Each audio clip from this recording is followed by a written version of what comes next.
Vida e Saúde, começando mais uma vez na sua tela. Seja muito bem-vindo, vem pra cá. Hoje é dia de falar de alergia e para isso temos aqui o Dr. Alan com a gente. Bem-vindo, tudo bem, doutor? Muito obrigado pelo convite, é um prazer estar aqui novamente. Prazer estar aí com você. Vamos aproveitar a presença dele aqui, tirar todas as nossas dúvidas sobre esse assunto. Primavera está chegando, muita gente ama ver as flores, mas sofre, doutor. Com certeza, principalmente o pessoal que mora lá no sul, mas aqui nós temos bastante polinização e nós vamos falar sobre isso daqui a pouco. Muito bem, muito bem. Você tem dúvida aí? Então vem pra cá. Ó, hoje a gente vai aprender aqui algumas medidas preventivas para atacar essas crises alérgicas. Fica com a gente. Hoje também tem Claramente por aqui com o Dr. César Vasconcelos ensinando a como lidar com a insegurança emocional nos nossos relacionamentos. Flávia Souza vai estar com a gente também, trazendo mais um boletim de saúde, atualizando aí as novidades nessa área, importantes para mim e para você. E tem receita, claro, é dia de pudim de coco com laranja por aqui. Bom, né? Olha aí, ó. A Arlete caprichou nesse empratamento, Dadá também caprichou. Tudo isso lindo para você fazer aí, com ingredientes que você tem. Aguenta que já eu te mostro essa receita. Agora, doutora Alan, eu queria trazer aqui para você e para o nosso telespectador um verso da Bíblia de motivação. Tá lá em 1 Coríntios 2, verso 9. Se você tem a Bíblia, pega aí, grifa aí, porque esse verso é lindo. Nem olhos viram, nem ouvidos ouviram, nem jamais penetrou em coração humano o que Deus tem preparado para aqueles que o amam. Você está sonhando com alguma coisa, você está desejando algo, pode ser na área da saúde, pode ser nos seus relacionamentos. A Bíblia está dizendo que se nós amamos a Ele, nós podemos confiar que o que Ele tem reservado para nós é muito maior do que isso que a gente está sonhando. Vamos confiar? Vale a pena. Doutor, tá preparado? Bora lá, sempre. Vamos só para o intervalo, a gente já volta falando aqui de alergias para você.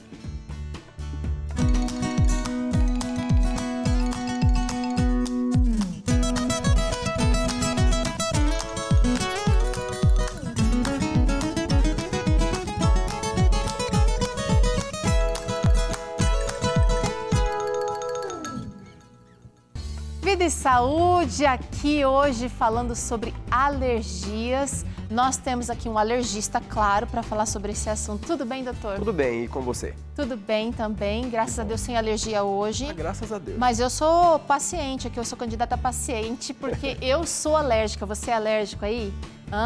Nosso especialista de hoje, Dr. Alan Mesavila, é alergista, já esteve aqui outras vezes e ele explica muito bem. Então eu quero convidar você para ficar bem juntinho da gente, para você entender o que é que está envolvido quando a gente pensa em crises alérgicas.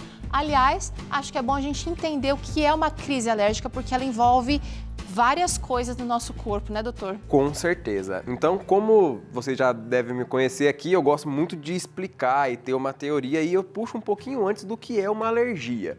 Então, uma alergia é uma reação do meu sistema imunológico onde ela é exagerada. Então, eu tenho uma reação imunológica exagerada.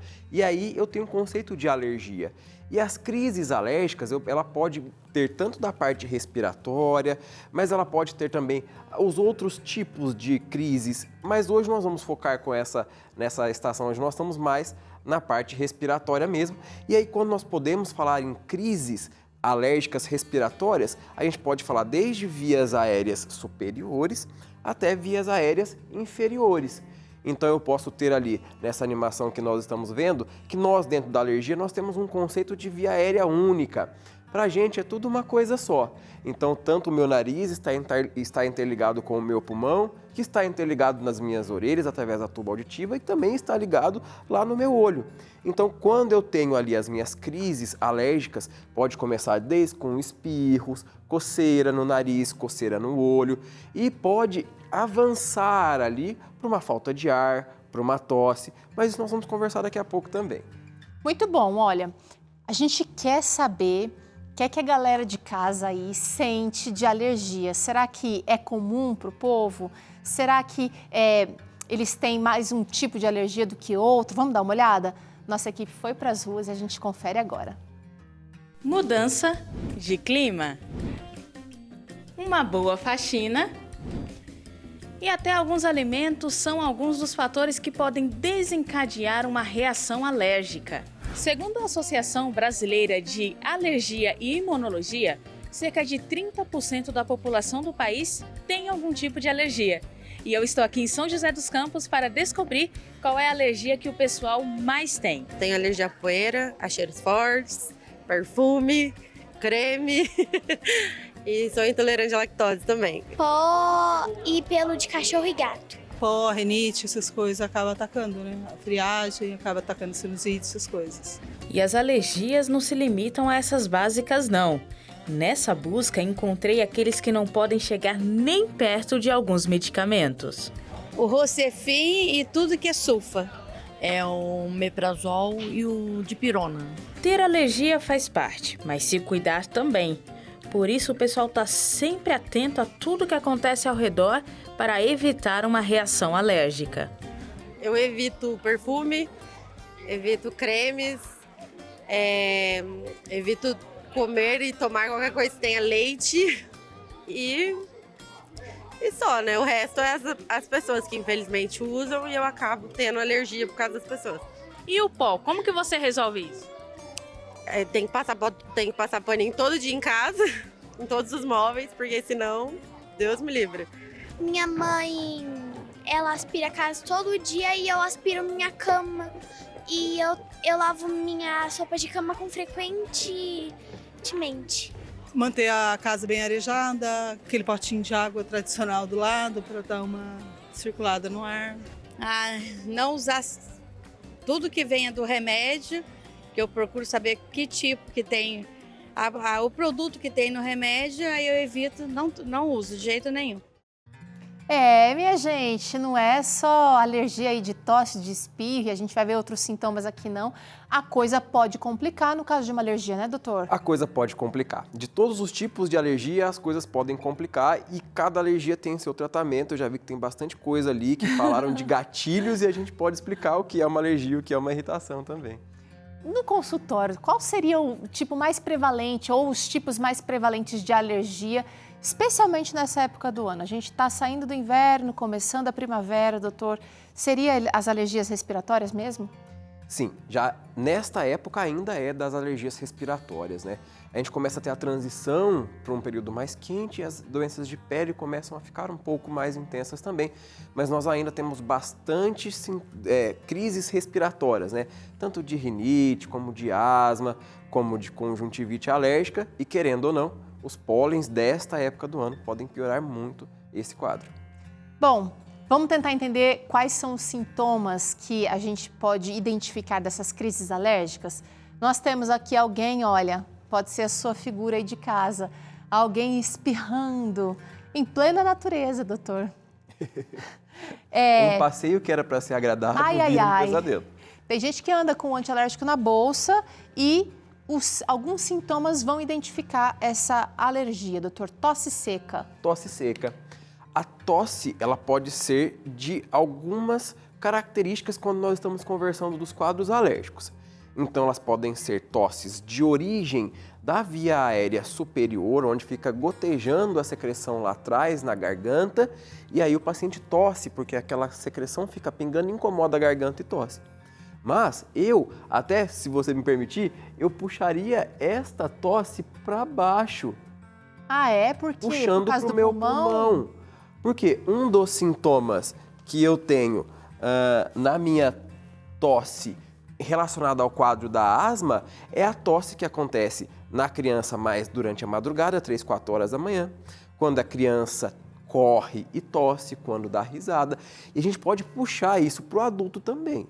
Quando o adulto acorda na madrugada com a tosse, quando ele faz as suas atividades físicas ou o seu próprio trabalho, tem a tosse, tem o cansaço, né?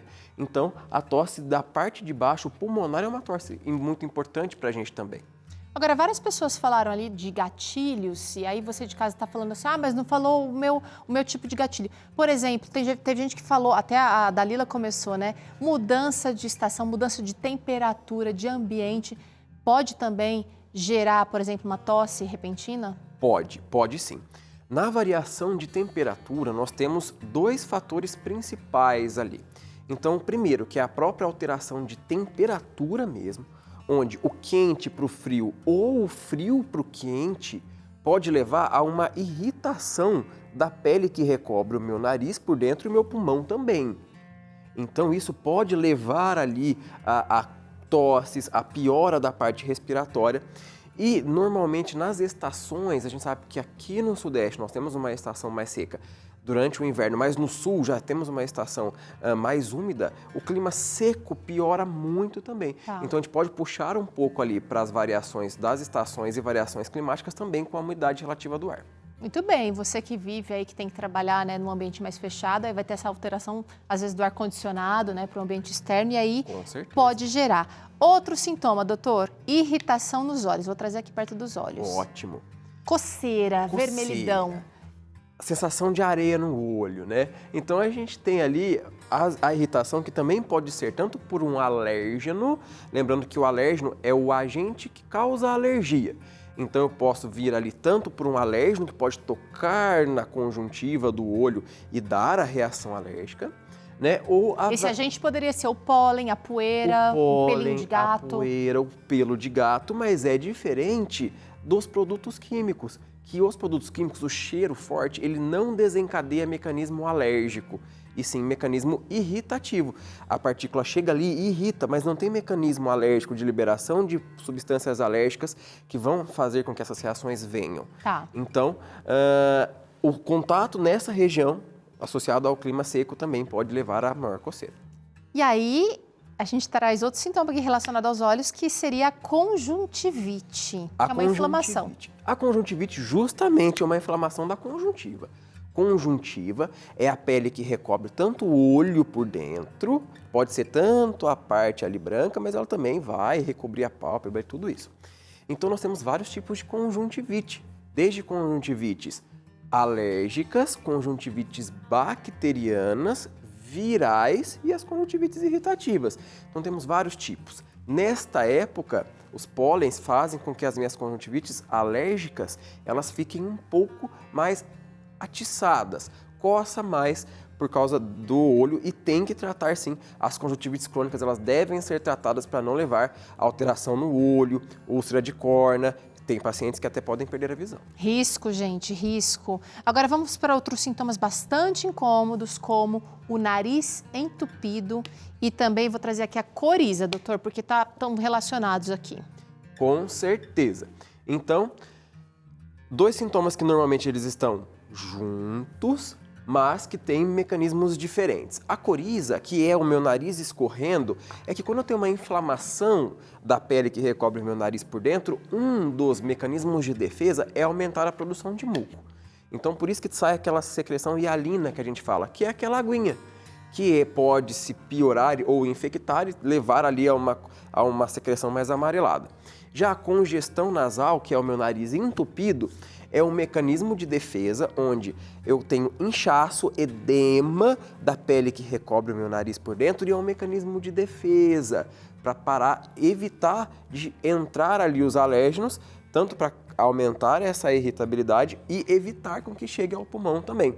Então são dois mecanismos de defesa que levam aí a uma piora muito importante da qualidade de vida. Você aí de casa que sofre de alergia, com certeza já fez a seguinte pergunta: por que eu? Por que eu sofro tanto com essas alergias? E a gente está falando aqui mais das alergias respiratórias, mas de repente é um quadro de alergia alimentar ou por algum produto específico. E a gente quer saber, doutor, será que a genética é bem importante nesses casos para resolver o porquê eu sou alérgico? Com certeza. Nós temos 3 fatores que levam um paciente a ser alérgico. O primeiro, que é o fator genético, onde você pode passar o gene de pai para filho. É aquela velha história. Tem um paciente, uma criança, que o pai tem rinite, que a avó tem rinite.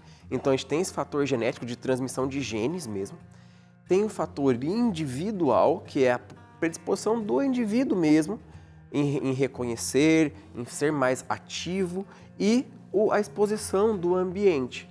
Então eu posso me tornar um alérgico? Pode se tornar um alérgico. Normalmente nós nos tornamos um alérgico. Nós temos uma predisposição genética, individual e ambiental, mas nós tornamos alérgicos depois. Então, eu vou fazer a pergunta agora ao contrário. Se eu tenho uma predisposição genética, se você aí tem seu pai, sua mãe, ou se você é alérgico e de repente está gestante, eu corro o risco de passar esse gene para frente, certo? Só que a epigenética diz que a gente silencia ou não algumas características pelo nosso estilo de vida.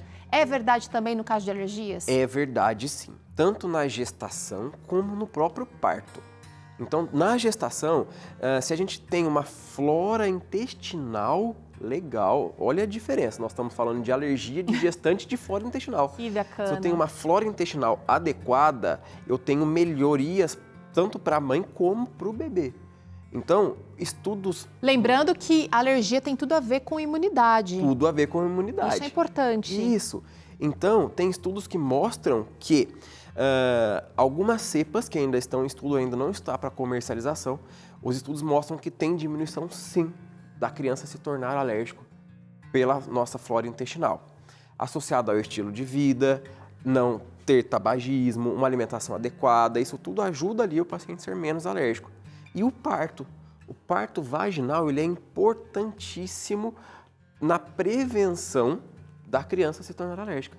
De novo, a flora está envolvida aí? A flora bacteriana? Tanto a flora vaginal, que a criança deglute um pouco, já tem uma colonização intestinal, quanto até o trauma que a criança tem de ser apertada no canal vaginal, ajuda no estímulo da imunidade.